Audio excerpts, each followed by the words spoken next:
To understand the darkness that descended upon Salem village in the year 1692, one must first understand the cold.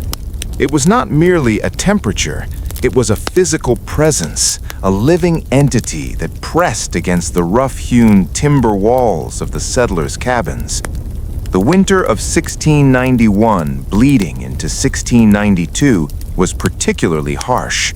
The snow did not fall in gentle flakes, but drove horizontally, borne on winds that screamed off the Atlantic Ocean, tearing through the leafless branches of the great ancient forests that surrounded the settlement. Imagine, if you will, the world of the Puritan settler.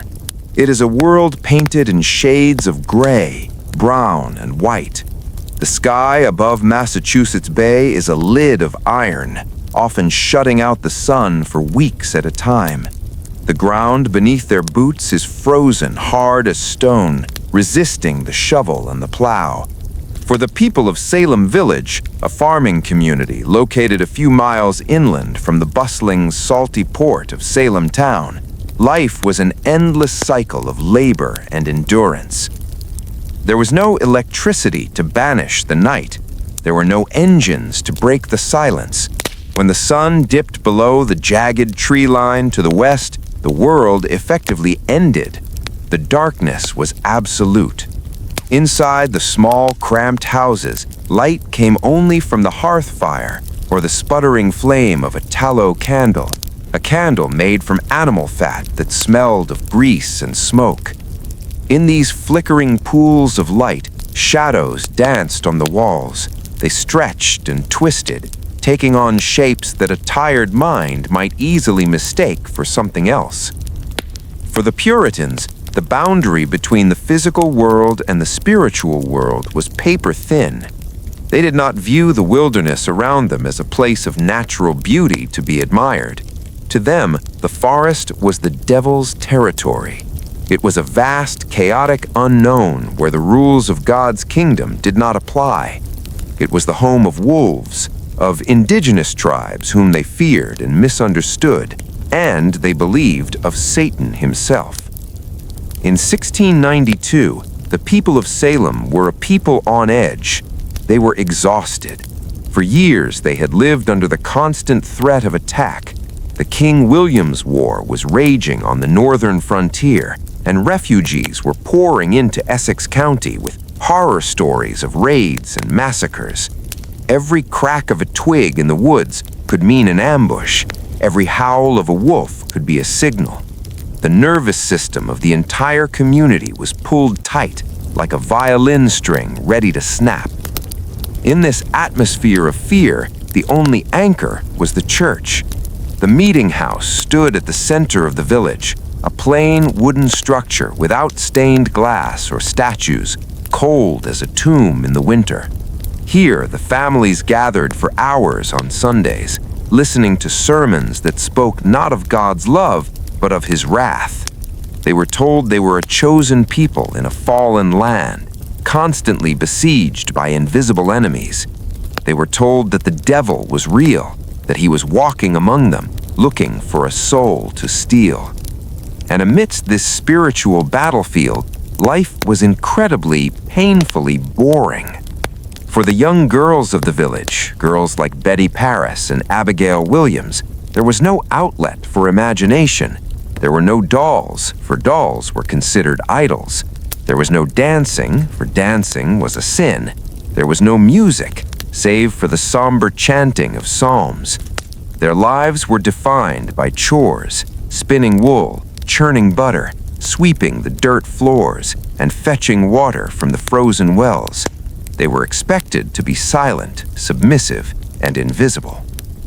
But the human mind, especially the young mind, craves stimulation. If it cannot find it in the light, it will look for it in the dark. The Parris household was the epicenter of this repressed energy. Reverend Samuel Parris was the village minister of intense rigidity. He had failed in business in the Caribbean before turning to the ministry, and he brought with him a sense of bitter entitlement. He felt the village did not pay him enough firewood. He felt they did not respect his authority. His house was a place of strict discipline and simmering tension.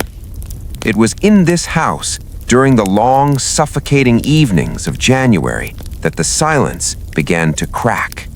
The wind howled down the chimney, rattling the iron pothook.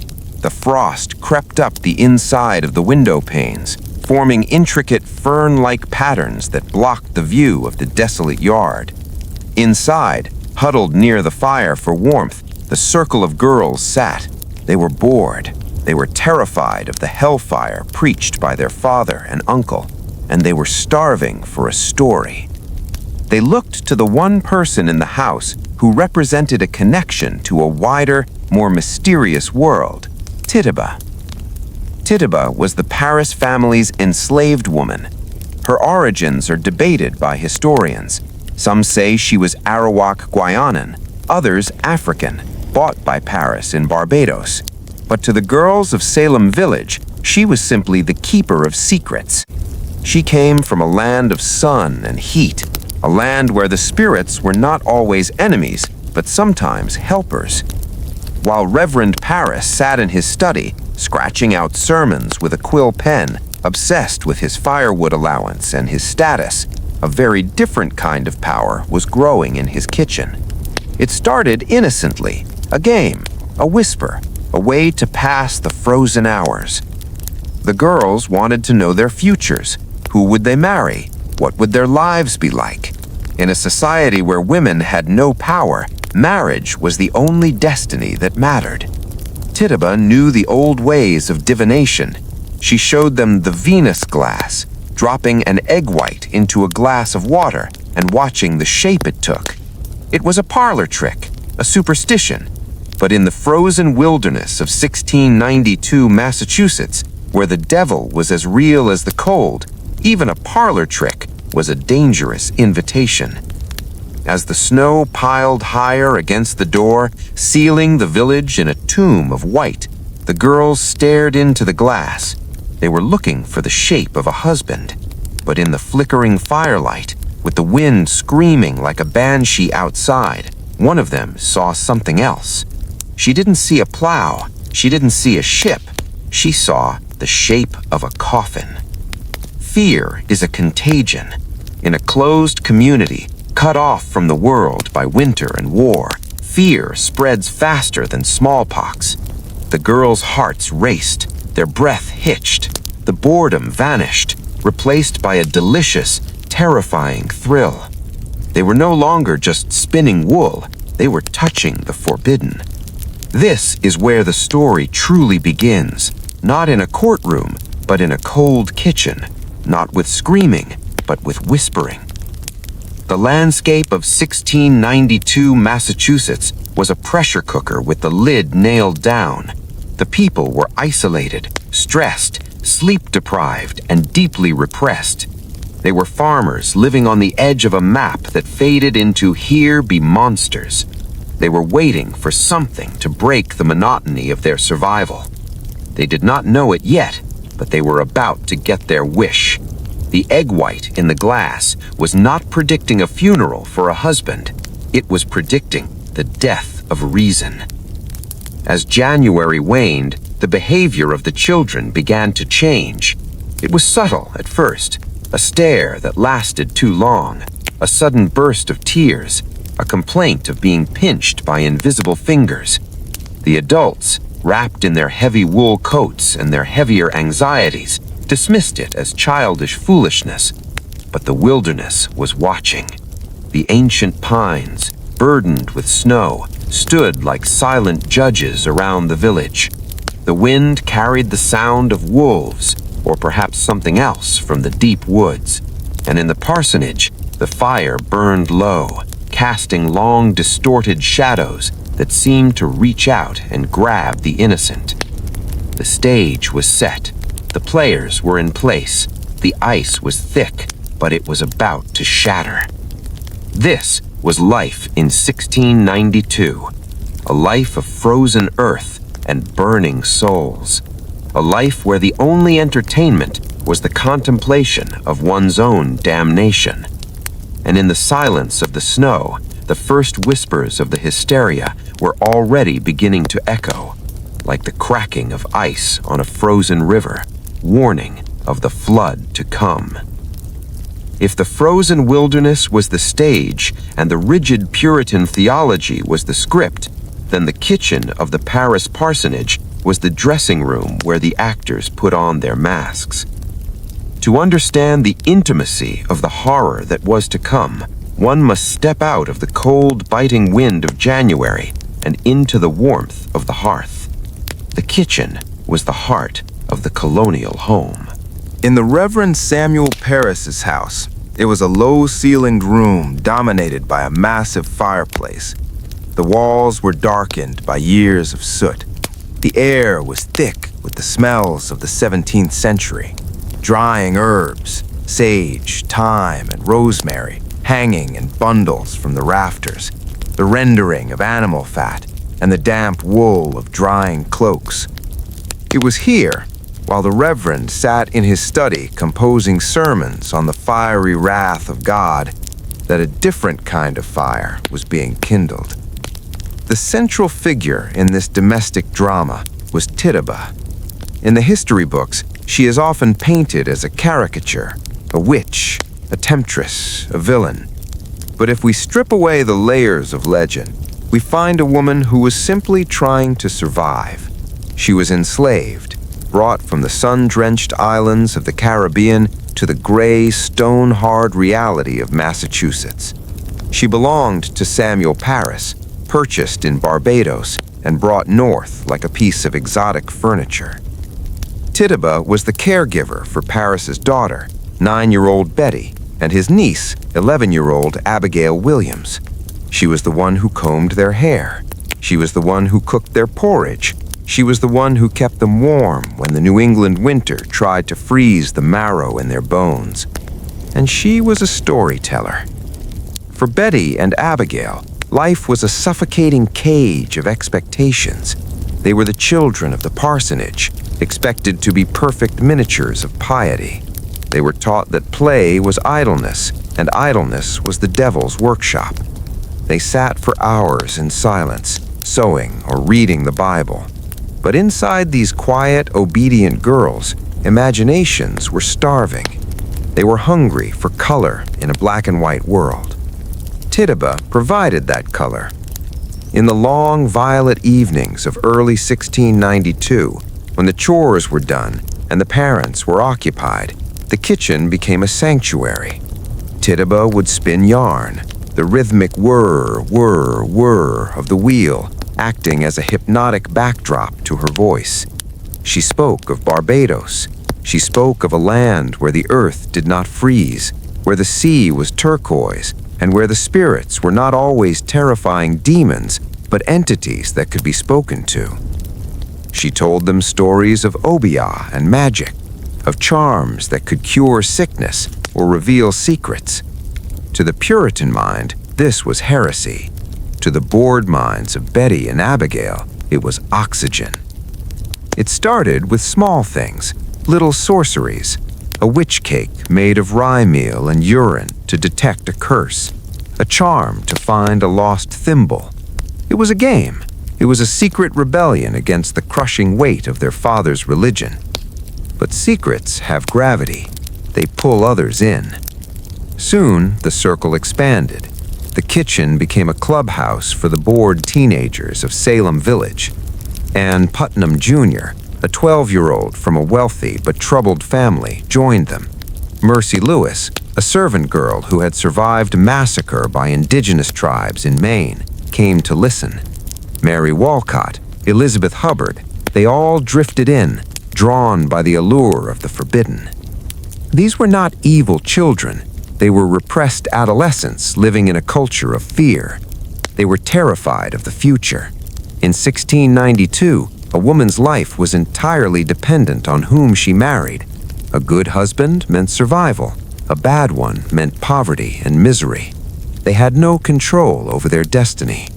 So they asked Tituba to help them, to see it. The primary method was the Venus glass. It was a form of divination known as oomancy, brought from the British folk traditions, not just the Caribbean. It was simple. An egg white was dropped into a glass of warm water. As the egg white cooked and swirled in the liquid, it would take on shapes. The girls believed these shapes could predict the trade of their future husbands. Imagine the scene. It is late January. The wind is howling outside, rattling the shutters. The only light comes from the glowing embers of the hearth.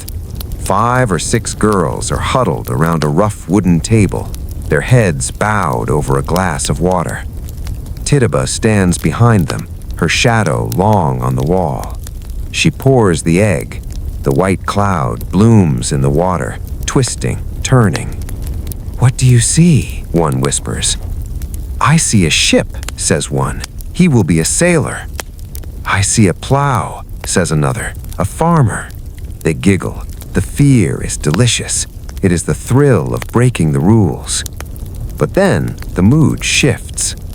According to the testimony that would later echo through the courts, one of the girls, perhaps little Betty Parris, looked into the glass and did not see a tool of industry. The egg white did not form a plow or a hammer.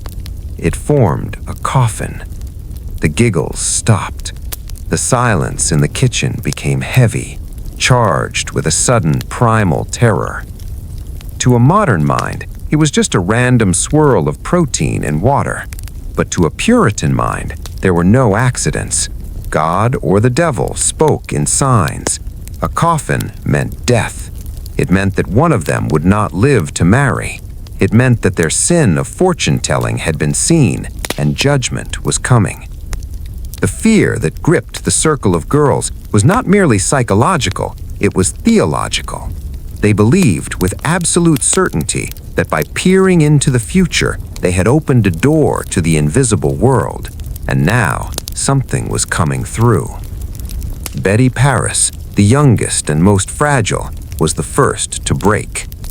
The guilt was a physical weight. She began to withdraw. She would stare at the wall for hours, forgetting to speak. Then came the physical symptoms. She would suddenly crouch under furniture, hiding from invisible eyes. She complained of being pinched and pricked. Her body would contort into strange, unnatural postures. Abigail Williams followed soon after.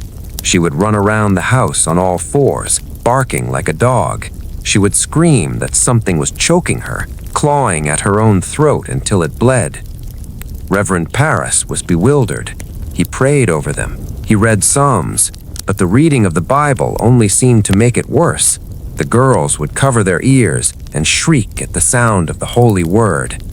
This was the affliction. In the kitchen, the whispering stopped. Tituba watched with growing dread. She knew, perhaps better than anyone, the danger of what was happening. She had tried to entertain them, to give them a small escape from their gray lives. Now that escape had turned into a trap. She tried to soothe them, likely using folk remedies, herbs, warm milk, quiet incantations. But the girls were beyond the reach of herbal tea. They were in the grip of a mass psychogenic illness, fueled by the terrifying belief that they had signed a compact with the darkness. For weeks, the circle of girls kept the secret of the kitchen. They did not tell Parris about the egg and the glass. They did not tell him about Tituba's stories. They let the doctors and the ministers guess.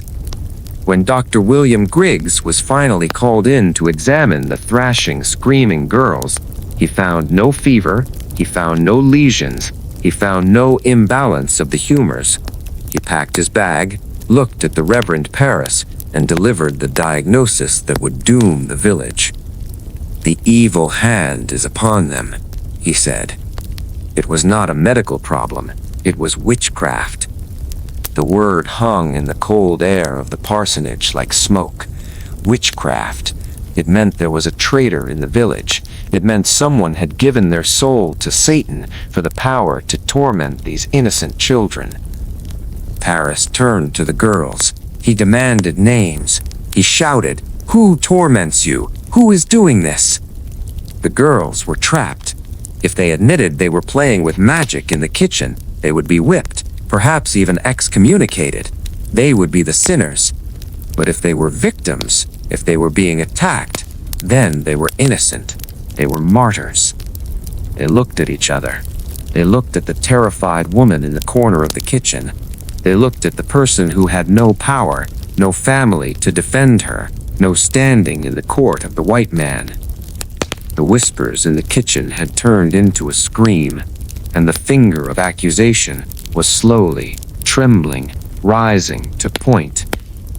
The friendship of the winter evenings was over. The circle was broken. And Tituba, the storyteller who had brought warmth to their frozen world, was about to become the first log on the fire. February in Massachusetts is a cruel month. The snow that fell in January has hardened into a dirty, impenetrable crust. The reserves of firewood are running low. The patience of men and women cooped up in small, smoky cabins for months is worn thin. In the Parris parsonage, the silence of the winter was shattered. What began as whispers in the kitchen had mutated into something loud, violent, and utterly incomprehensible to the Puritan mind. Betty Parris and Abigail Williams were no longer just frightened children. They were vessels of chaos. To witness the affliction of 1692 was to witness the human body at war with itself. The girls did not just cry, they barked. They did not just shake, they contorted. Witnesses described their necks twisting at impossible angles, as if an invisible giant were trying to unscrew their heads. Their backs arched backward until their heads touched their heels. Their eyes rolled into their skulls, leaving only the whites exposed, staring blindly at the ceiling beams. They claimed they were being bitten. They would shriek in pain, slapping at their arms and legs. When the adults rolled up the girls' sleeves to investigate, they found red marks, teeth marks that did not match any human jaw. They found pinpricks, droplets of blood welling up on the skin where no needle had touched them. Reverend Samuel Parris watched his daughter and niece with a mixture of horror and helplessness. He was a man who believed in order, in hierarchy, in the absolute authority of the father and the minister. But in his own house, authority had collapsed. The girls would throw Bibles across the room. They would hiss during prayers. They would cover their ears when he mentioned the name of God. For a Puritan, this was not just illness, it was blasphemy. The first instinct was to call the doctor. Dr. William Griggs was a man of science, at least by 17th century standards. His medical bag contained lancets for bleeding, leeches for balancing humors, and various powders of roots and minerals. He examined Betty Parris. He checked her pulse. He looked at her tongue. He searched for signs of epilepsy, of distemper, or of simple madness. But the symptoms defied the medical textbooks of the time. There was no fever. The fits would stop as suddenly as they started, leaving the girls exhausted but physically healthy. Griggs stood in the cold bedroom, packing his bag. He looked at the anxious father. He knew that to admit he didn't know the cause was a failure of his profession, but he also knew the culture he lived in. "I can find no natural cause," Griggs said, his voice grave. "The evil hand is upon them."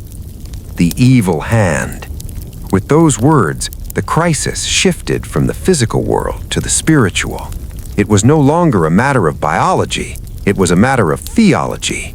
The diagnosis was maleficium, witchcraft. The news spread through Salem Village faster than a fever. In a community where privacy was non-existent, the plight of the Parris girls became the obsession of every household. Neighbors began to drop by the parsonage, not just to offer comfort, but to watch. The Parris house became a theater of the grotesque. People stood against the walls, watching the girls writhe on the floor. They whispered, they prayed, and the more they watched, the worse the symptoms became. Psychologists today might call this mass psychogenic illness or conversion disorder, where extreme psychological stress manifests as physical symptoms. The attention of the village acted as fuel. The girls, previously invisible and powerless, were now the center of the universe. Every scream brought a reaction. Every contortion brought a gasp of awe. They were performing the role that the invisible hand demanded of them. But the adults were not content to just watch. They needed a cure.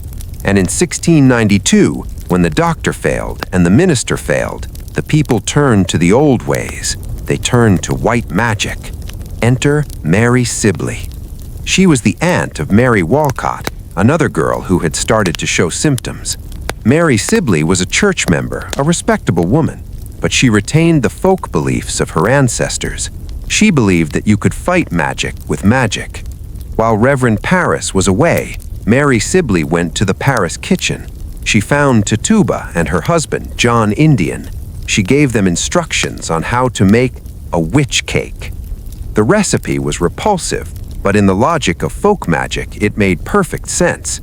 They took rye meal, the staple grain of the poor, and mixed it not with water, but with the urine of the afflicted girls. The belief was that the urine contained the essence of the victim. By baking it into a cake, they were trapping the magic. Tituba, desperate to help the children she loved, followed the instructions. She kneaded the dough in the same kitchen where she had once told stories. She baked the cake in the ashes of the hearth. But the cake was not for humans. It was fed to the Parris dog. The theory was that the dog, upon eating the cake, would become a conduit. If a witch was tormenting the girls, the dog would be able to sense the witch's presence, or perhaps the pain of the cake would be transferred back to the witch, forcing them to reveal themselves. It was a desperate act of counter-magic, and it was a catastrophe. When Reverend Parris returned and smelled the burning rye, when he learned what had been done in his own house, he was apoplectic. To him, using magic to cure witchcraft was like going to the devil for help against the devil. He saw it as a sin that had invited Satan even deeper into their home. He chastised Mary Sibley publicly. He scolded Tituba, but the damage was done. The supernatural barrier had been breached. The use of the witch cake seemed to trigger an escalation. The girls screamed that they could now see the specters of their tormentors. The invisible hand was no longer invisible. The girls claimed to see shapes shimmering in the air. They saw a woman sitting on the beam of the ceiling holding a yellow bird. They saw a dark man whispering in ears. They saw people pinching them, choking them, sticking them with pins. But only the girls could see them. To the adults in the room, the air was empty. This was spectral evidence, the idea that a witch could send her spirit out of her body to torment a victim. It was a legal and theological nightmare. How do you defend yourself against a crime that leaves no physical trace, committed by a spirit that only the accuser can see? The pressure in the village reached a boiling point. The adults, Parris, the deacons, the neighbors, surrounded the exhausted, terrified girls. They demanded a name. "Who torments you?" they asked, over and over. "Who is it? Give us a name."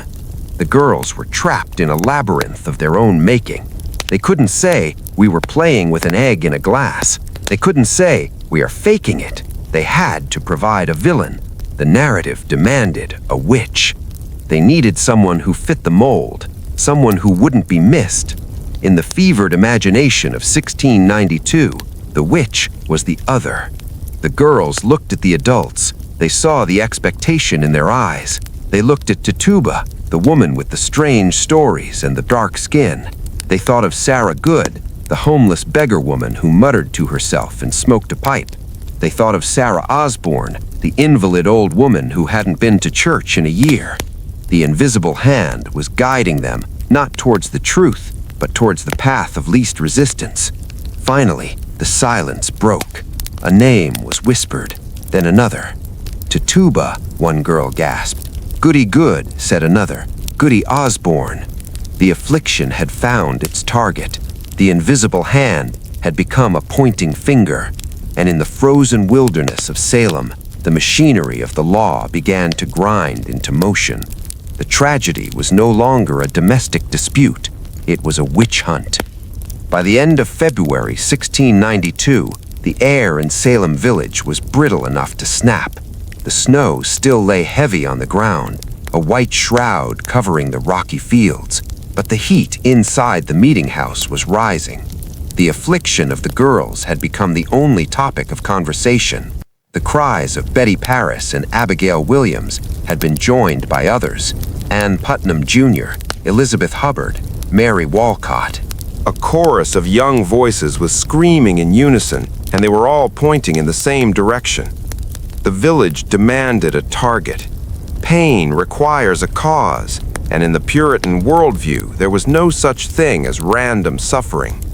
If the children were tormented, someone was tormenting them. The invisible hand had to belong to a visible person. When the girls finally whispered the names, the village did not gasp in surprise. Instead, there was a collective grim nod of recognition. The names they gave were not the pillars of the community. They were not the wealthy wives of the deacons or the pious daughters of the magistrates.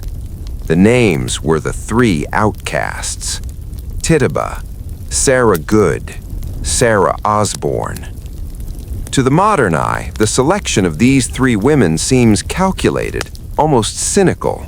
They were the perfect victims. They were the people who existed on the fringes of society, the ones whom the village had already judged and found wanting long before the first fit was thrown. The stranger, Tituba. The first name was inevitable. Tituba was the most vulnerable person in Salem. As an enslaved woman, she had no legal standing, no property, and no family to defend her. She was a curiosity, a woman of color in a sea of English faces. Her stories, her folk magic, and her connection to the heathen lands of the Caribbean made her an easy scapegoat. In the eyes of the Puritans, Tituba was already halfway to the devil simply by virtue of her otherness.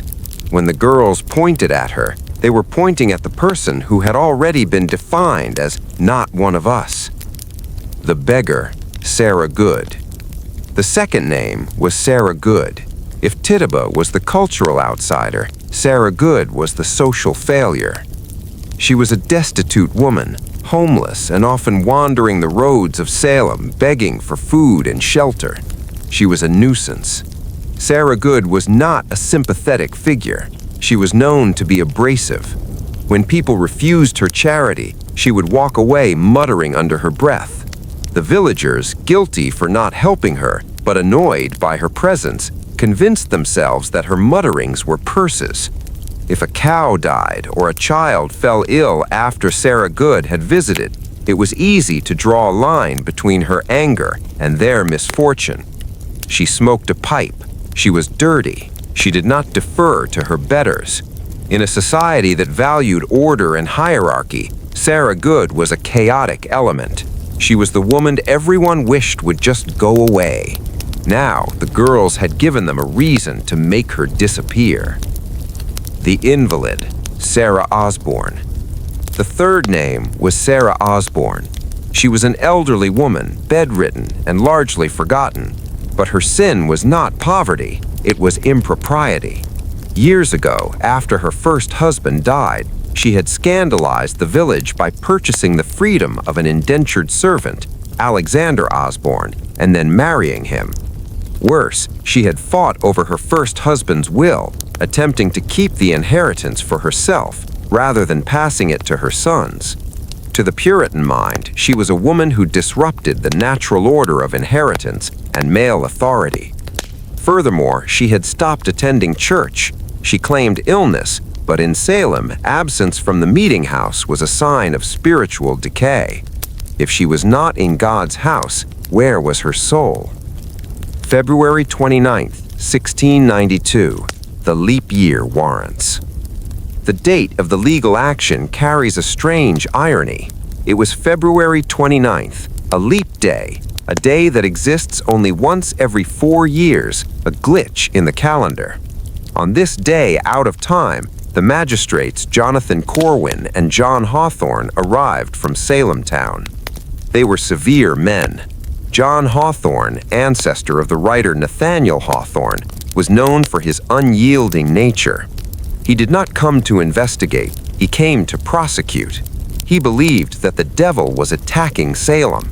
and he saw himself as God's warrior.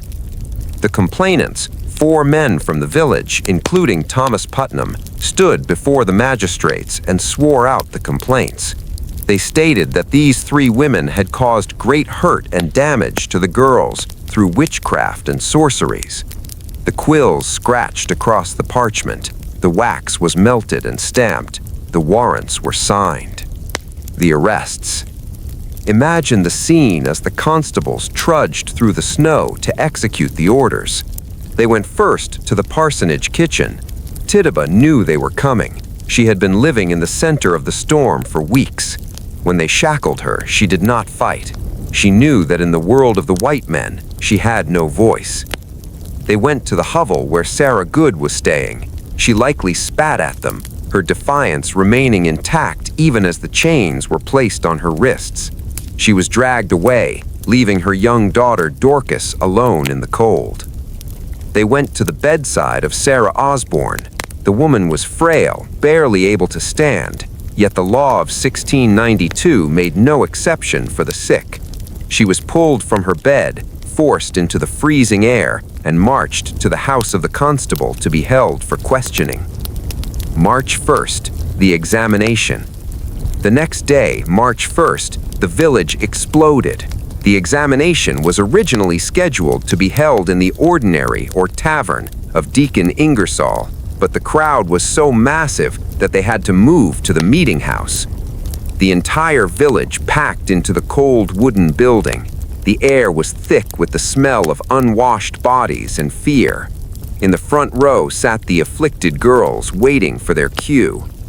Sarah Good was brought in first. Magistrate Hawthorne did not ask her if she was guilty. He asked her why she was guilty. "Sarah Good," he bellowed, "what evil spirit have you familiarity with?" "None," she snapped. "Have you made no contract with the devil?" "No."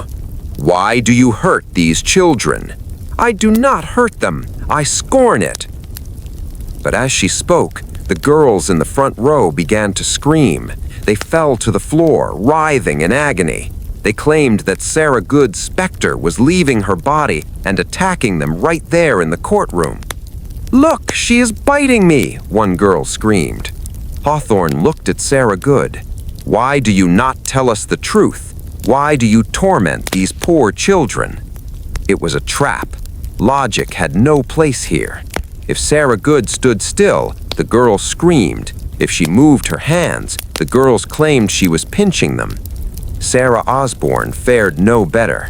She was weak, barely able to speak. She claimed that she too had been attacked by the devil in her dreams, but Hawthorne twisted her words. If the devil visited her, it was because she had invited him. The turning point, Tituba's confession. The first 2 women denied everything. They held on to their truth even as the world around them went mad. But then came Tituba. Tituba had been beaten by Reverend Parris before the trial. He had demanded a confession. He wanted the narrative of witchcraft to be confirmed. When Tituba took the stand, she saw the angry faces of the magistrates. She saw the screaming girls. She saw the mob. And then she realized something the other 2 women had missed. The court did not want denial. It wanted a story. So, Tituba gave them one. "The devil came to me and bid me serve him," she said softly. The room went silent. The girls stopped screaming. Hawthorne leaned forward, his eyes wide. Tituba began to weave a tale that mesmerized the village. She spoke of a tall man in black from Boston. She spoke of a yellow bird that sucked on her fingers. She spoke of riding on a stick through the air. She spoke of a book, a black book that the devil had asked her to sign.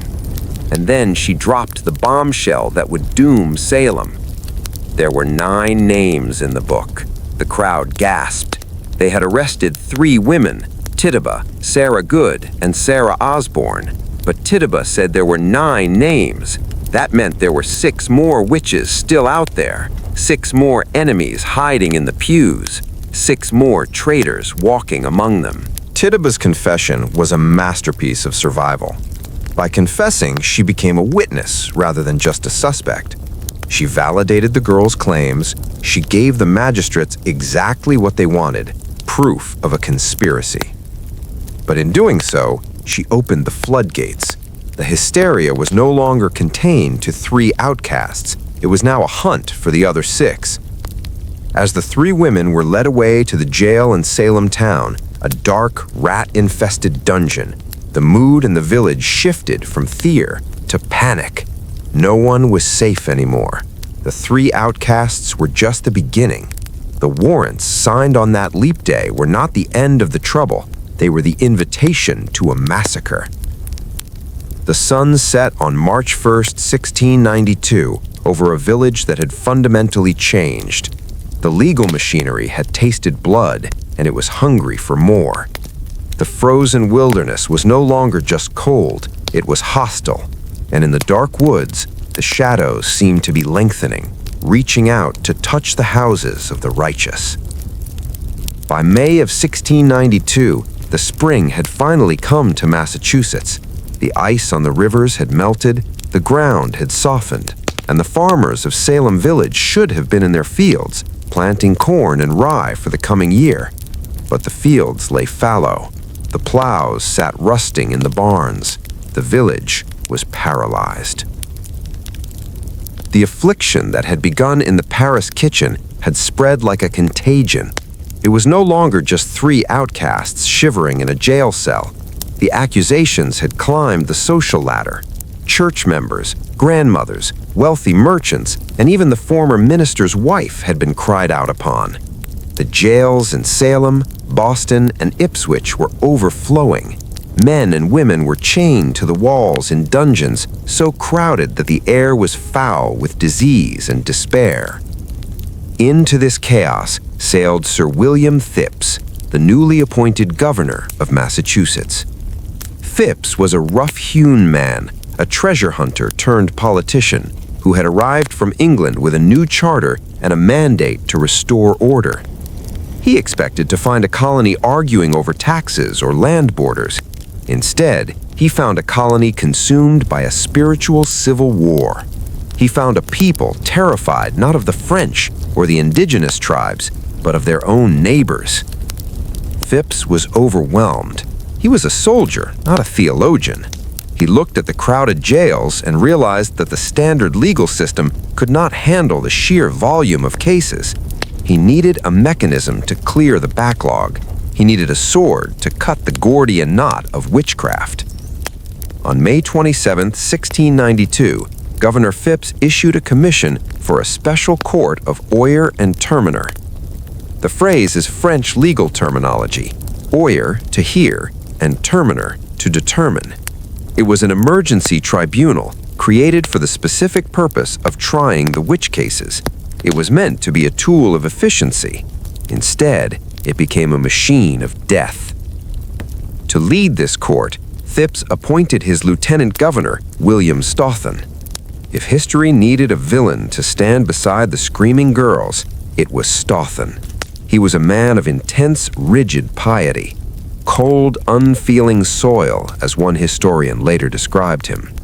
He had studied theology, not law.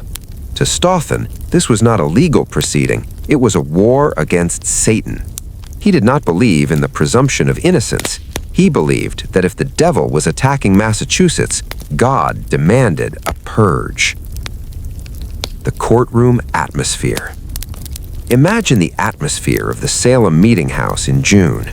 The summer heat had begun to set in. The windows were small, letting in little air but plenty of humid, sticky heat. The room was packed shoulder to shoulder with spectators. At the front sat the judges, dressed in their black robes and white wigs, sweating in the stifling air. Below them sat the jury, 12 men chosen from the church membership, and in the front row, like a Greek chorus of doom, sat the afflicted girls. There were no defense lawyers. In 1692, a defendant accused of a felony was not entitled to counsel. You stood alone. You faced the judges, the jury, and the screaming accusers with only your own wits to defend you. The first case, Bridget Bishop. The court needed a test case. They needed someone who was obviously guilty, someone whose conviction would set a precedent for the trials to follow. They chose Bridget Bishop. Bridget Bishop was not like the first three outcasts. She was not a beggar, nor an invalid, nor a slave. She was a property owner. She ran 2 taverns. She was outspoken, feisty, and had been married 3 times. In the drab, gray world of Puritan Salem, Bridget Bishop was a splash of color.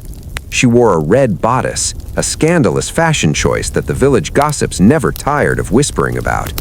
She allowed shovelboard, a gambling game, to be played in her tavern at all hours of the night. She was the perfect target. She was the bad neighbor. Everyone had a story about Bridget Bishop. When she was brought before the court on June 2nd, the spectacle began. The moment Bridget Bishop entered the room, the girls fell to the floor. They screamed that her shape was pinching them. They claimed she was sending her specter to choke them. Chief Justice Staughton watched this chaos, not with skepticism, but with reverence. He accepted spectral evidence as the primary proof of guilt. His logic was terrifyingly simple. The devil could not take the shape of an innocent person without their permission. Therefore, if the girls saw Bridget Bishop's ghost, Bridget Bishop must have signed a compact with Satan. It was a legal trap from which there was no escape. "I am innocent," Bishop pleaded. "I know nothing of it. I am innocent as the child unborn." But her words were drowned out by the theatrics of the accusers. When she looked up at the ceiling, the girl screamed that her specter was flying in the rafters. When she shook her head in disbelief, the girl's head snapped to the side as if struck. The court then employed the touch test. The theory was that the venom or evil magic flowing from the witch into the victim could be drawn back if the witch touched them. The afflicted girls, thrashing and convulsing with their eyes rolled back, were brought forward. The guards forced Bridget Bishop to touch the hysterical girls. Instantly, the girls went limp. They sighed with relief. The venom had returned to its source. To the jury, watching with wide eyes, this was scientific proof. It was a miracle. It was undeniable. Bishop stood in the dock, confused and terrified. She tried to argue logic. "I am not a witch. I do not know what a witch is."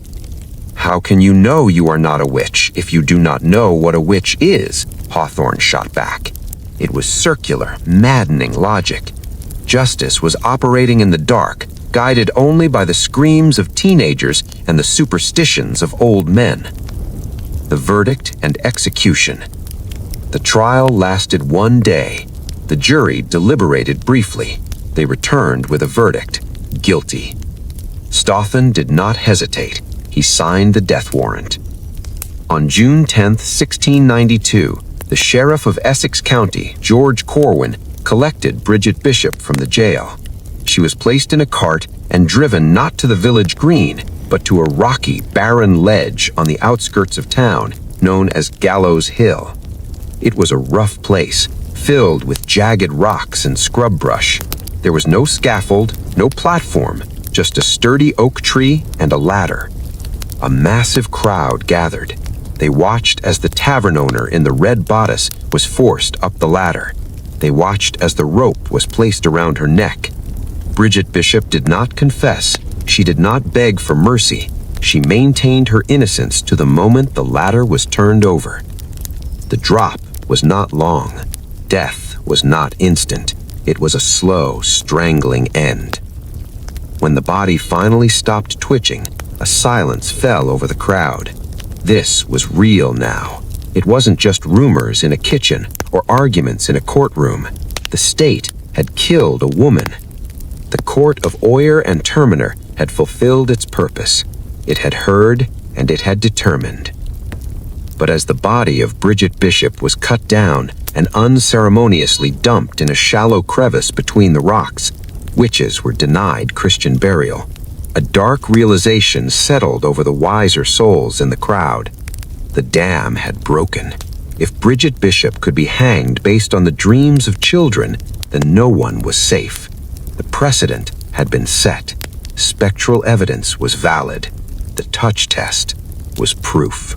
Stoughton and the judges rode away from Gallows Hill feeling righteous. They believed they had struck a blow against the kingdom of darkness. They did not see that they were the ones spreading the darkness. They returned to the courthouse. There were dozens more prisoners waiting. The summer was just beginning, and the court of Oyer and Terminer was just getting started. Justice had indeed been served, but it was a justice blindfolded, stumbling in a room filled with imaginary monsters swinging a very real sword. In the annals of legal history, there are crimes of passion, crimes of greed, and crimes of neglect. But in the sweltering summer of 1692, the colony of Massachusetts invented a new category: crimes of the spirit. To the modern mind, a courtroom is a place of hard facts. We expect physical evidence, a weapon, a fingerprint, a signed document. We expect alibis, proof that a person was in one place and therefore could not be in another. But the court of Oyer and Terminer was not operating in the physical world. It was operating in the invisible world. The central engine of the Salem trials, the fuel that kept the fire burning for months, was a legal concept known as spectral evidence. It was a doctrine as fascinating as it was deadly. The premise was simple. A witch, having signed a compact with the devil, gained the power to detach their spirit from their body. This spirit, or specter, could travel great distances, pass through walls, and torment victims, all while the witch's physical body remained elsewhere, sitting in church, sleeping in bed, or standing in the dock of a courtroom. This created a legal nightmare. How do you prove your innocence when your accuser claims your ghost is attacking them, even as you stand quietly on the other side of the room? The logic of the impossible. Chief Justice William Stoughton was a man of absolute conviction. He relied heavily on a theological theory regarding the devil's limitations. The prevailing belief was that Satan could not take the shape of an innocent person without their permission. Therefore, if the girls saw the shape of Sarah Good pinching them, it was proof positive that Sarah Good had granted the devil permission to use her likeness. To the judges, this was not superstition, it was science. It was the physics of the spiritual realm. The courtroom became a theater of the absurd. The accused would stand before the bar, often bewildered, exhausted, and terrified. The afflicted girls, now a group of nearly a dozen, would sit in the front row. If the accused looked at the girls would fall down screaming. If the accused bit their lip in frustration, the girls would show bleeding marks on their arms. If the accused wringed their hands in anxiety, the girls would claim they were being crushed by invisible coils. The accused was literally controlling the room with their movements, or so it appeared. To the jury, this was visible proof of an invisible link. They weren't just hearing testimony, they were watching the crime happen in real time. The trial of Susanna Martin. Take the case of Susanna Martin. She was a widow from Amesbury, known for her sharp tongue and lack of patience for fools. She was not cowed by the court. When she was brought in and the girls immediately fell into their fits, she actually laughed. Magistrate Hawthorne was offended. "What?" he demanded. "Do you laugh at it?" "Well, I may at such folly," Martin replied. When Hawthorne asked her why her appearance hurt the children, Martin gave a theological defense that should have shattered the prosecution's case. "How do I know?" she said. "He that appeared in the shape of Samuel, a glorified saint, may appear in anyone's shape." She was referencing the Bible, the witch of Endor summoning the spirit of the prophet Samuel. Her argument was brilliant. If the devil is the father of lies, why couldn't he put on the mask of an innocent woman to frame her? Why would the court trust the devil's vision? But logic had no place in Salem. The girls screamed that they saw a black man whispering in Martin's ear. They saw yellow birds pecking at her head. These visions, invisible to everyone else, were treated as facts as solid as a stone wall. Susanna Martin's wit could not save her from a jury that feared her ghost more than they respected her rights. The tragedy of Rebecca Nurse. If Susanna Martin was the sharp-tongued outsider, Rebecca Nurse was the heart of the community. She was 71 years old, a frail, deaf, and deeply pious woman. She was the matriarch of a large, respected family. If Rebecca Nurse could be a witch, then no one was safe. Her trial in late June was the turning point where the hysteria truly consumed the village. When Rebecca Nurse was brought in, the girls went into their usual routine of screaming and convulsing. But many in the room, including some of the jury, had known Goody Nurse for decades. They knew her charity. They knew her faith. Nurse stood there, trembling with age, raising her hands to heaven. "I am innocent as the child unborn. O Lord, help me." Remarkably, the jury initially returned a verdict of not guilty. For a brief moment, sanity prevailed.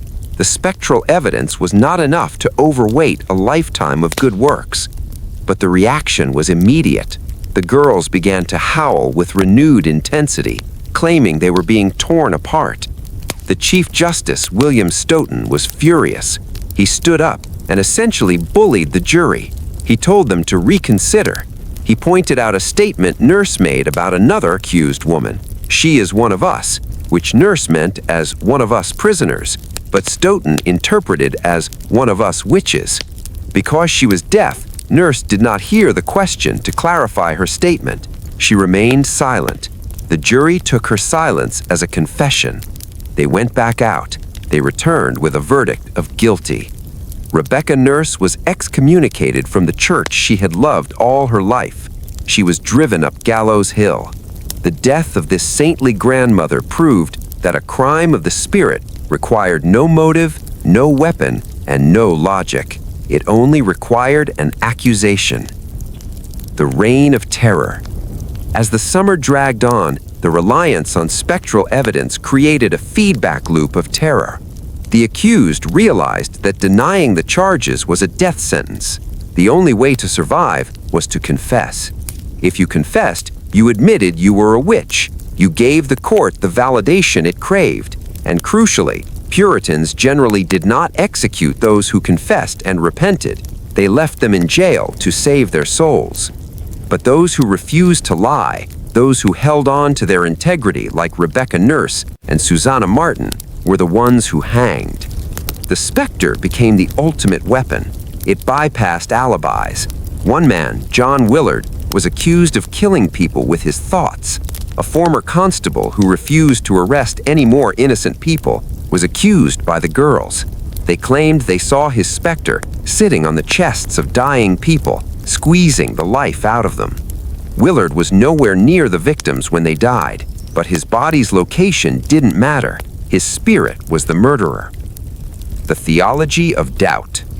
There were voices of reason, though they were quiet. Cotton Mather, the famous minister, wrote a letter cautioning the court. He warned that it were better that 10 suspected witches escape than that one innocent person be condemned. He argued that the devil could perhaps impersonate an innocent woman to frame her. Why would the court trust the devil's vision? But logic had no place in Salem. The girls screamed that they saw a black man whispering in Martin's ear. They saw yellow birds pecking at her head. These visions, invisible to everyone else, were treated as facts as solid as a stone wall. Susanna Martin's wit could not save her from a jury that feared her ghost more than they respected her rights. The crime of the spirit was the perfect crime for a paranoid society. It turned every neighbor into a potential enemy. It turned every dream into a piece of evidence. And it turned the law into a weapon that killed the very people it was meant to protect. As the carts rumbled toward Gallows Hill throughout July and August, the invisible world had completely conquered the visible one. The specters were ruling Salem. If the winter of 1692 was the season of whispers, the summer was the season of the rope. As July arrived, a suffocating heat settled over Essex County. The air was thick with humidity, buzzing with mosquitoes from the marshes. In a normal year, the farmers of Salem Village would be looking at their ripening corn with pride. But in 1692, the fields were neglected. The cattle roamed loose, their owners either in jail or too paralyzed by fear to tend to them. The very landscape seemed to be holding its breath, waiting for the next blow. The court of Oyer and Terminer had established its rhythm. It was a machine that consumed accusations and produced corpses. The legal precedent set by the death of Bridget Bishop in June had greased the gears. Now the cart was ready to make more frequent trips up the rocky slope of Gallows Hill. July 19th, the procession of 5. On the morning of July 19th, the jail in Salem town was a hive of misery. 5 women were brought out into the blinding summer sun. They were a cross-section of the community, bound together by chains and fate. There was Sarah Good, the defiant beggar woman who had been one of the first 3 accused. There was Susanna Martin, the sharp-tongued widow who had laughed at the judges. There was Elizabeth Howe, a quiet farm wife whose only crime was a dispute over a neighbor's horse. There was Sarah Wilds, a woman known for her nonconformity and flashiness in her youth. And there was Rebecca Nurse, the frail, deaf, 71-year-old grandmother and church member whose piety had not been enough to save her. They were loaded into a rough ox cart. The journey from the prison to the execution site was not long, but it was a gauntlet of shame. Crowds lined the streets. Some jeered, throwing mud and stones. Others stood in silent, horrified tears, watching their neighbors and friends being dragged to their deaths. The cart rumbled over the uneven ground, the wheels grinding against the stones. The destination was not a town square, but a desolate ridge known as Proctor's Ledge, located at the base of Gallows Hill.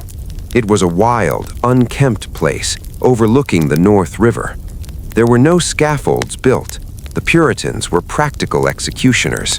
A large, sturdy tree and a ladder were all the technology required. The Curse of Sarah Good.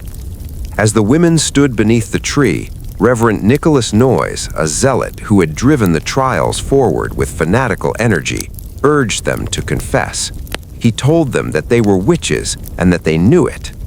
Sarah Good, emaciated from months in the dungeon but unbroken in spirit, looked down at the minister. With the rope around her neck, she delivered one of the most famous lines in colonial history, a prophecy that would haunt Salem for generations. "I am no more a witch than you are a wizard," she hissed, her voice cracking with thirst and rage. "And if you take away my life, God will give you blood to drink." Noise recoiled. The crowd shuddered. In the superstition of the time, the dying words of a condemned person held immense power. One by one, they were turned off the ladder. Rebecca Nurse, too weak to stand, had to be helped. When she fell, a great sob went through the crowd. This was not a witch. This was a matriarch.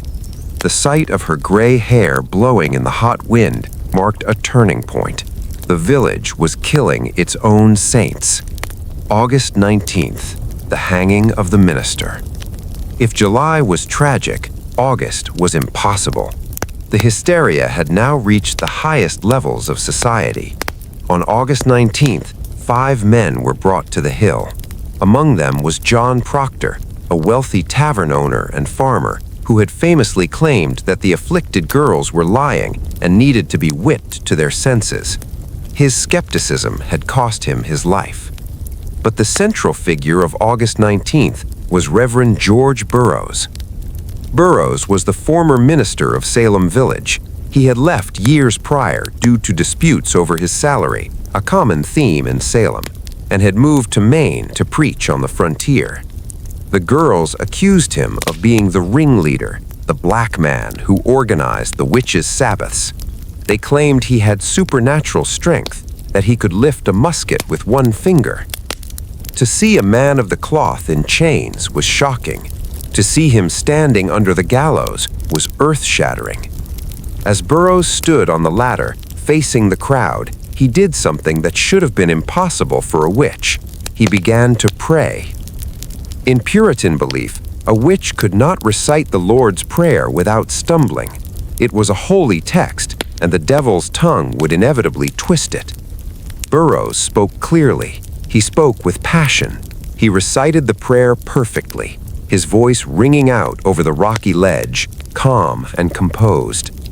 "Our Father, who art in heaven." The crowd began to surge. Tears streamed down faces. Murmurs of "He is innocent" rippled through the onlookers. The spell of the hysteria was breaking. If a minister could pray like a saint, how could he be a servant of Satan? The executioner hesitated, the sheriff nervous. Then a figure on horseback pushed through the crowd. It was Cotton Mather, the brilliant young minister from Boston, the intellectual architect of the witch hunts. He saw the doubt in the crowd's eyes. He knew that if Burroughs was spared, the validity of the entire court would collapse. Mather rose in his saddle and shouted down the mob. He reminded them that the devil was a master of deception. "The devil," Mather proclaimed, "can transform himself into an angel of light." His words struck like a whip. He argued that Burroughs' perfect prayer was not proof of innocence, but the ultimate trickery of the beast. The crowd wavered, then stepped back. The doubt was crushed under the weight of authority. The executioner kicked the ladder. George Burroughs fell.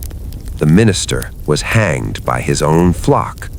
The bodies in the crevice. The brutality of the summer of death was not limited to the execution itself. Because they were convicted witches, they were denied a Christian burial. They could not be laid to rest in the churchyard. After the executions, the bodies were cut down and dragged to a shallow, rocky crevice near the execution site. They were dumped in a pile, barely covered with dirt and loose stones. Tradition tells us that, under the cover of darkness, the families of the victims came to steal the bodies back. The sons of John Proctor, rowing a boat up the North River, risking their own lives to retrieve their father's corpse so he could be buried on his own farm. The family of Rebecca Nurse, moving like ghosts in the night, finding her body in the heap to give her a dignified rest. These secret midnight funerals were the only acts of humanity in a summer devoid of it. The pressing of Giles Corey. As August bled into September, the horror took a new medieval turn. Giles Corey, an 81-year-old farmer and husband of the accused Martha Corey, refused to play the court's game. He had seen what happened to those who pleaded not guilty. They were tried and hanged. He had seen what happened to those who pleaded guilty. They lost their property and their reputation. So Giles Corey did the only thing left. He refused to enter a plea. He stood mute.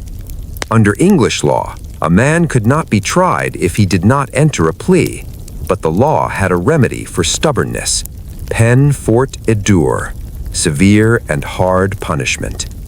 On September 19th, in a field near the prison, Giles Corey was stripped and laid on the ground. A heavy wooden board was placed on his chest. Large stones were piled on the board, one by one. The goal was to force a plea out of him. Guilty or not guilty, the sheriff demanded. Corey remained silent. More weight was added. The pressure on his aged chest was immense. His ribs cracked. His breath came in shallow, agonizing gasps. For 2 days he lay there as the weight increased. The sheriff bent down, asking him one last time to plea so the trial could proceed.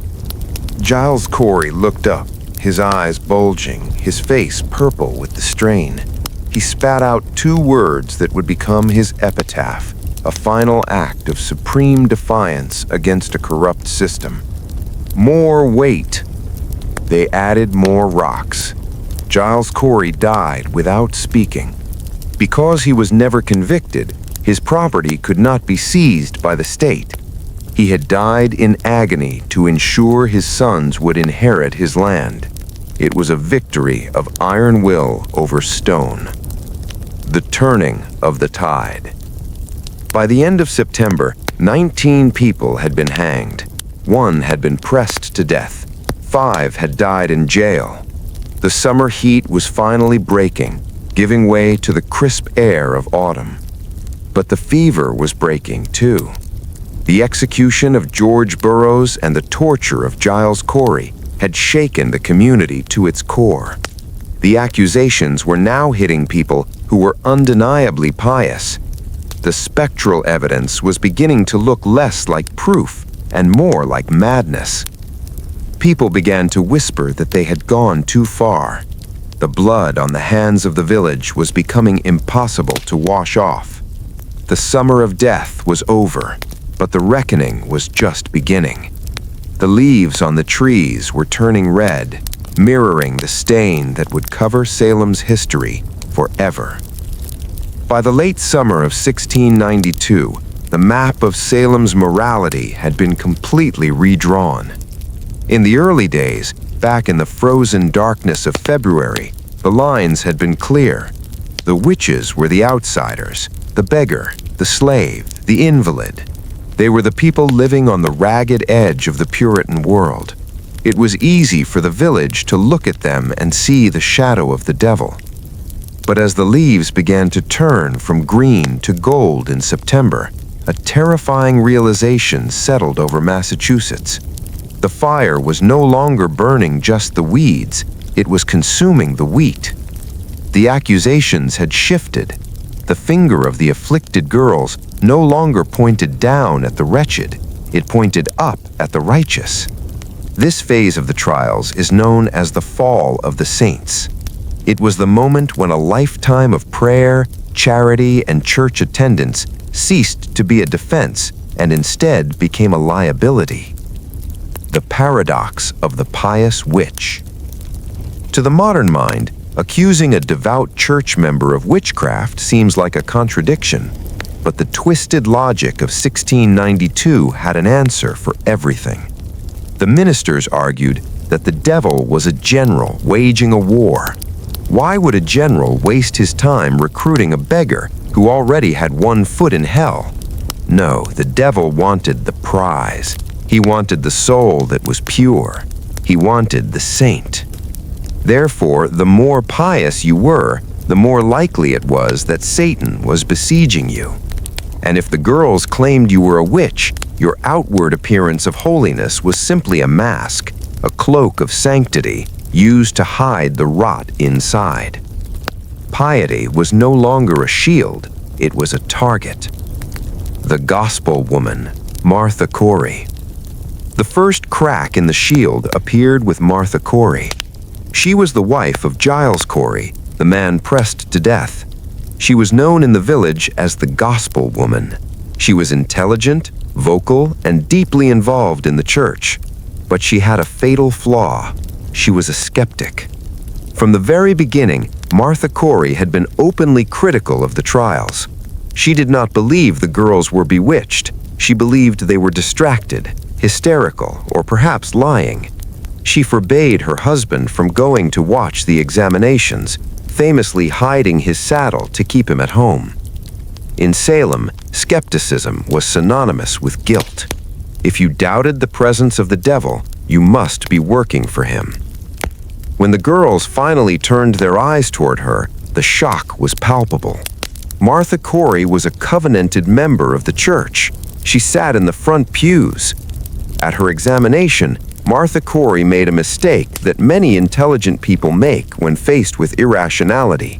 She smiled. She laughed. When the magistrate asked her why she hurt the children, she said, "I do not." "We are here to prove you a witch," the magistrate bellowed. "But I am not a witch," she replied calmly. "I cannot be what I am not." To the court, her calm was not the peace of the innocent, it was the arrogance of the guilty. When she bit her lip in thought, The girls screamed that she was biting them. When she clenched her hands in prayer, the girls claimed they were being pinched. The gospel woman was stripped of her reputation in an afternoon. Her piety was turned against her. The Bible she read so fervently was seen as a mockery. She was convicted and sentenced to hang. The sister of the saint, Mary Easty. But the most heartbreaking story of the fall of the saints belongs to Mary Easty. Mary Easty was the sister of Rebecca Nurse, who had been hanged in July, and Sarah Cloyce, who was rotting in jail. These three sisters, the town sisters, were the matriarchs of Topsfield and Salem. They were quiet, dignified, and universally respected. Mary Easty was 58 years old. She was a woman of immense grace. Unlike some who raged or others who went mad with fear, Mary Easty maintained a composure that unnerved her accusers. Her legal journey was a roller coaster of cruelty.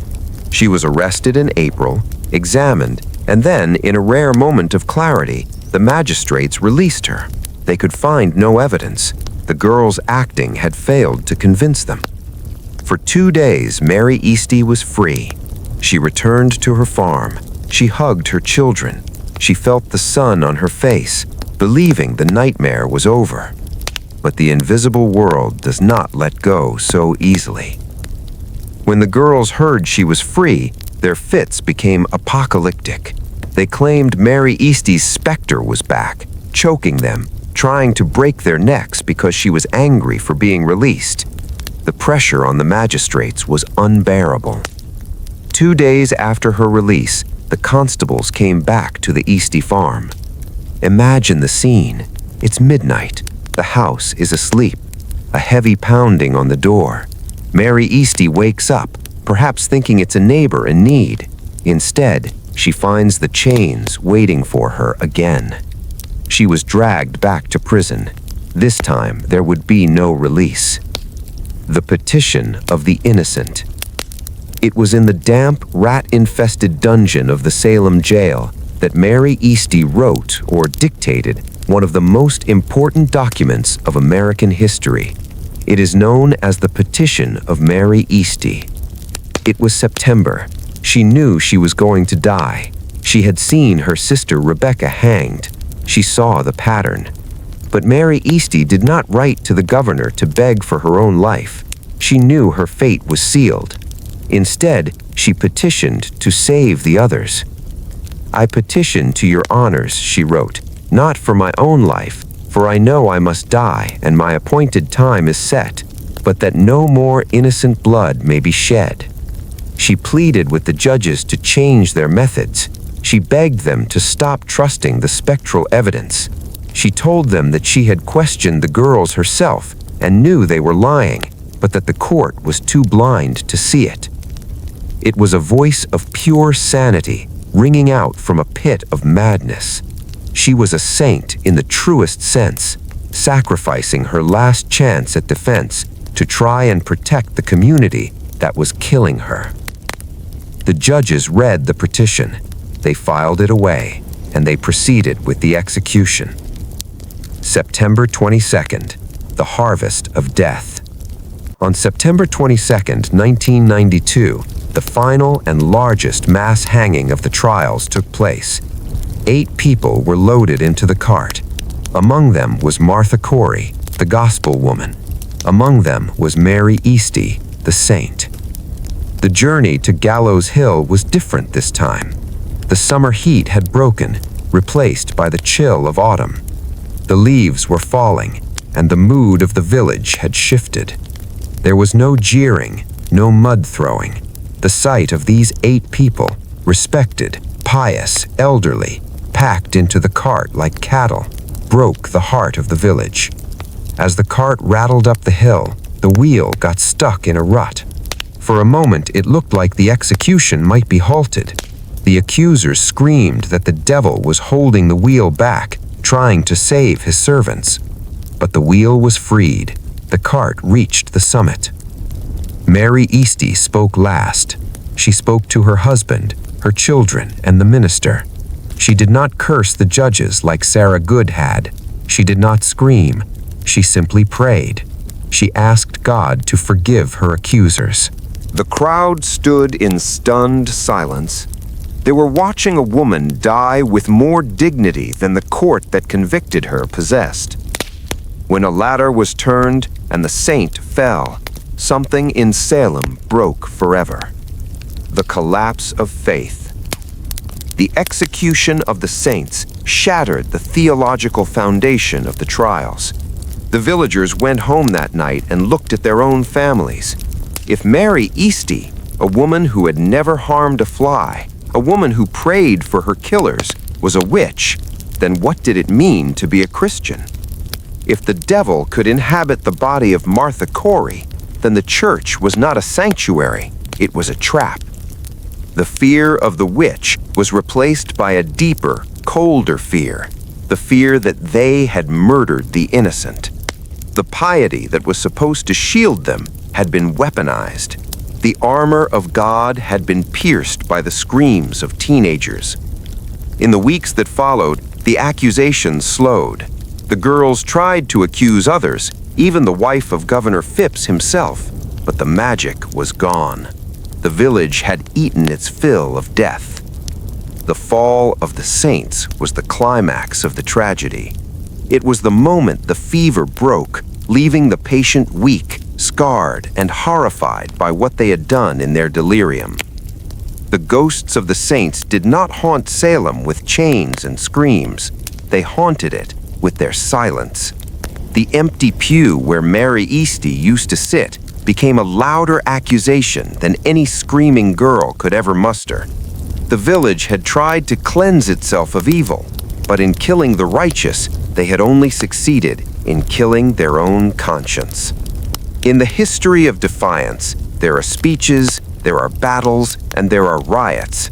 But in a lonely field in Salem town, in the dying light of September 1692, defiance took a quieter, heavier form. It took the form of an 81-year-old man lying in the dirt, refusing to speak. Giles Corey was not a saint. He was not a minister like George Burroughs, nor a gentle grandmother like Rebecca Nurse.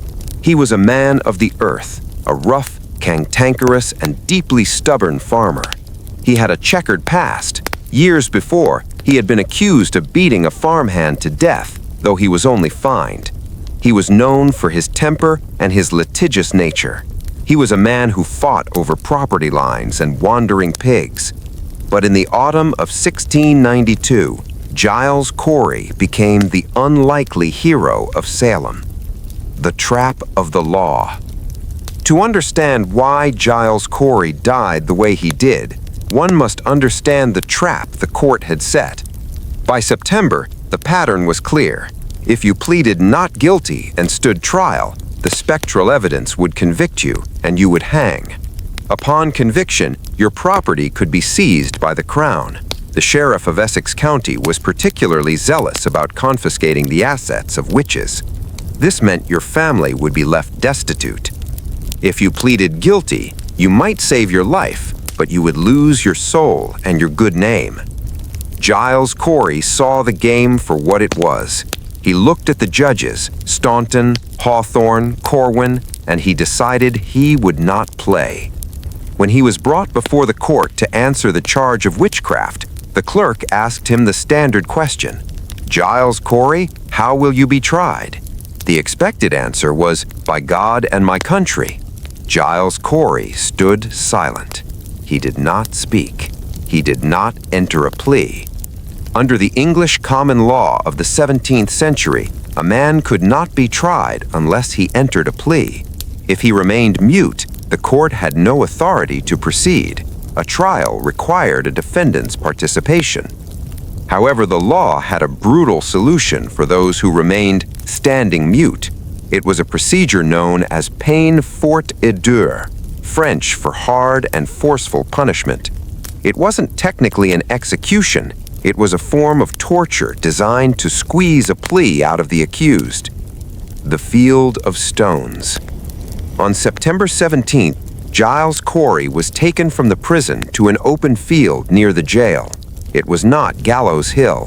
He was not going to the rope. He was stripped of his clothes and forced to lie on his back on the damp, cold ground. His arms and legs were stretched out and staked to the earth, so he could not move. Then the sheriff brought a heavy wooden board and placed it on top of Corey's chest and stomach. The sheriff asked him, "Will you plead?" Corey looked up at the gray sky. He said nothing. The sheriff signaled his men. They picked up the first heavy stone, a rock from the nearby field, cold and jagged, and placed it on the board. The weight pressed the board into Corey's skin. It was uncomfortable but bearable. "Will you plead?" Silence. Another stone, then another. The agony of silence. This was not a quick death. It was a slow, grinding ordeal that lasted for days. As the pile of stones grew higher, the weight became crushing.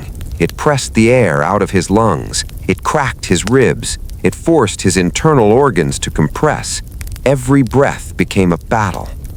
The sheriff and the magistrates stood over him, watching. They weren't trying to kill him, at least not yet. They wanted him to speak. They wanted him to say not guilty, so they could drag him into the courtroom, convict him, hang him, and take his farm. But Giles Corey's stubbornness was harder than the granite of Massachusetts. He knew that if he died without entering a plea, he died an innocent man in the eyes of the law. If he was not convicted, his property could not be forfeited. The land he had worked for 50 years, would pass to his two son-in-laws, as he intended. He was enduring this torture not for himself, but for his legacy. He was using his own body as a shield to protect his family's future. Day 2, the final defiance. By the second day, September 19th, the weight on his chest was immense. Giles's face was purple. His eyes were bulging from the pressure. Blood was trickling from his mouth. The villagers gathered at the edge of the field. They watched in horror. They had seen hangings. Hangings were quick. This was medieval. This was a slow crushing of a human being. Some urged him to give in. Just plead, Giles, save yourself. But Giles Corey was past saving. He was in a place beyond fear. The sheriff, George Corwin, grew impatient. He was a cruel man, frustrated by this old farmer who was defeating the entire legal system with nothing but silence.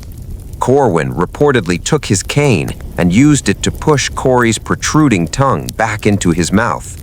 He leaned down, his face inches from the dying man. "Giles Corey, do you plead guilty or not guilty?" shouted Corwin. The weight of the stones was crushing the life out of his body. Corey could barely draw a breath to speak, but he gathered every ounce of strength remaining in his broken body. He looked at the sheriff, at the stones, at the sky. He didn't scream, he didn't beg, he didn't pray. He gasped out 2 words: more weight. It was the ultimate insult to the court. You cannot break me. You can only kill me, and in killing me, you lose. The sheriff, furious and defeated, ordered the men to pile on the heaviest rocks they could find. The final stones were added. The structure of Giles Corey's chest collapsed. The heart that had beaten with such stubborn fury finally stopped. The aftermath. Giles Corey died on September 19th, 1992. He was the only person in the history of the United States to be pressed to death by law. He never was convicted. He remained legally an innocent man. His deed stood. His son-in-laws inherited the land. The sheriff got nothing but the memory of a dying man's defiance. The death of Giles Corey sent a shockwave through Salem. A hanging was a spectacle, a ritual, but this was butchery. To crush an old man to death over a legal technicality exposed the sheer inhumanity of the court. It was the beginning of the end. The sheer brutality required to maintain the hysteria was becoming too much for the community to stomach. The image of Giles Corey lying in the field, demanding more weight, became a symbol of the resistance against the madness. In the nights that followed, people whispered that Corey had cursed the sheriff and the town. Legend says that the ghost of Giles Corey appears in the Howard Street Cemetery before every major disaster in Salem's history, a silent, heavy figure, warning of the weight of tragedy. But his true legacy was not a curse. It was a reminder that even when the law, the church, and the entire world turn against you, a single human being still has the power to say no. The stones crushed his body, but they crystallized his spirit. In the crushing silence of that field, the roar of his defiance still echoes. October 1692 arrived in Massachusetts not with the golden warmth of harvest, but with the cold gray rain of early winter. The leaves that had turned red during the summer of death were now brown and rotting on the forest floor. The wind coming off the Atlantic carried the scent of salt and regret. Salem Village was exhausted. The adrenaline that had sustained the hysteria for 9 months was fading, replaced by a hollow, aching silence. The jails were still full. Over 150 people were crowded into the freezing dungeons of Salem, Boston, and Ipswich, but the appetite for death had vanished. The awakening did not happen all at once. It was not a sudden burst of sunlight. It was a slow, painful realization, like waking up from a fever dream to find that you have destroyed your own home. The governor returns. The catalyst for the end was the return of Sir William Phips. Governor Phips had been absent for much of the summer. He had established the court of Oyer and Terminer in May, handed the sword of justice to the zealous William Stoughton, and then left for the northern frontier to fight the very real war against the French and the Wabanaki Confederacy. He had spent months in the wilderness fighting flesh and blood enemies. When he returned to Boston in October, he expected to find a colony that had been cleansed. Instead, he found a colony on the verge of collapse.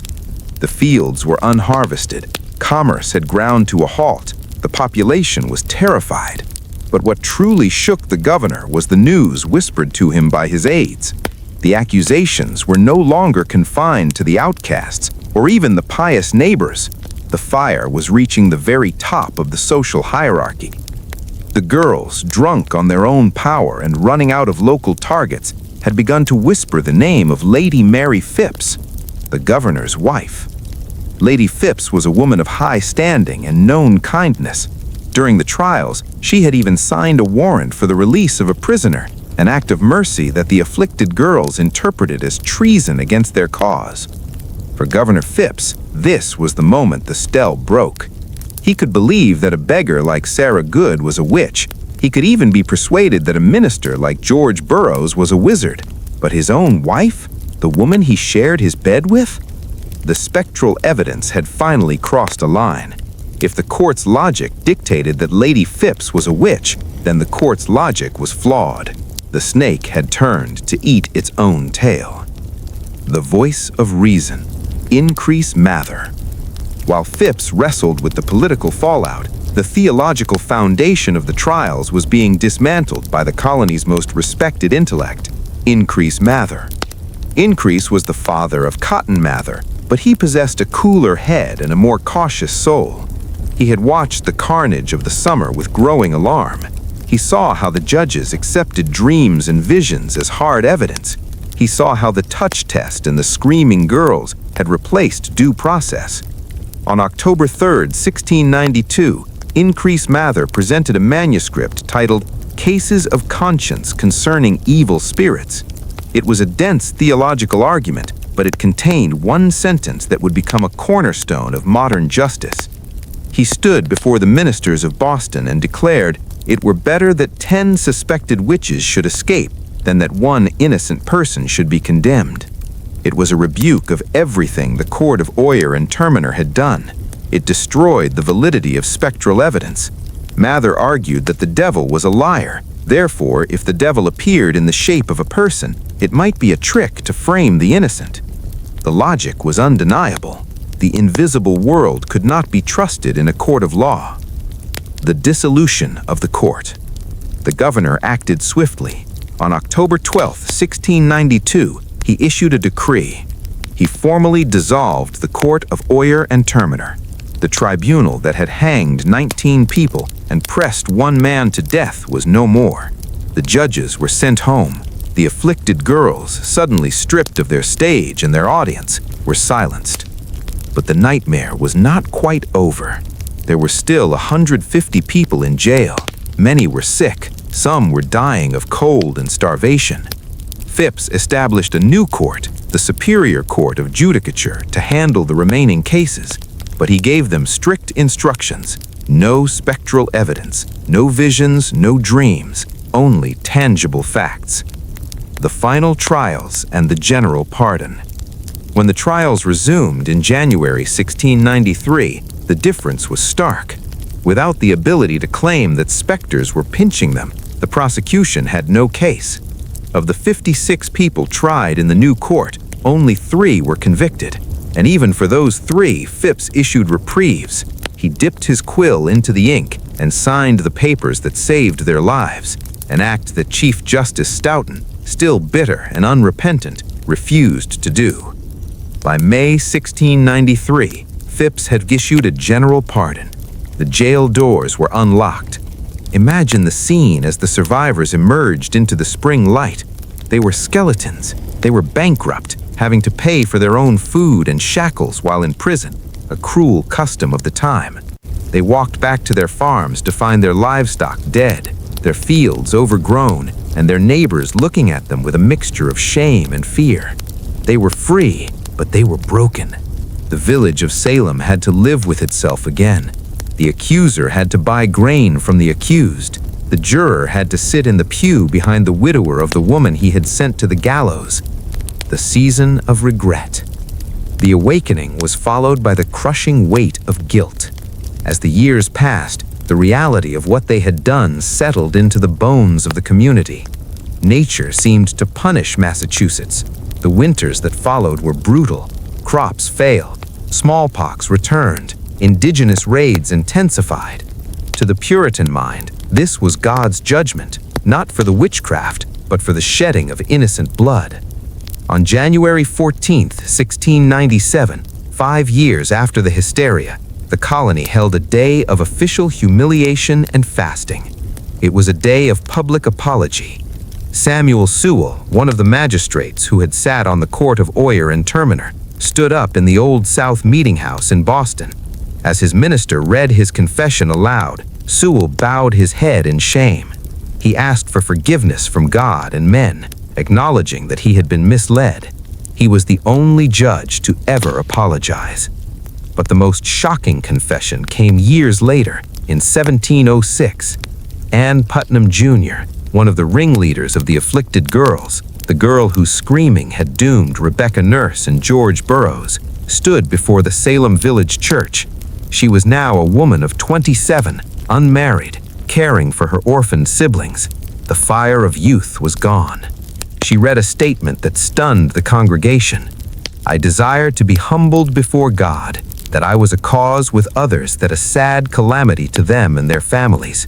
It was a great delusion of Satan that deceived me in that sad time. She claimed she had acted not out of malice, but out of delusion. Whether it was true repentance or a desperate attempt to reintegrate into society, we will never know. But the village accepted it. They had to. To reject her apology would be to restart the cycle of blame. The Long Shadow. The Salem Witch Trials lasted less than a year, but they cast a shadow that stretches across 3 centuries. Why does this story still haunt us?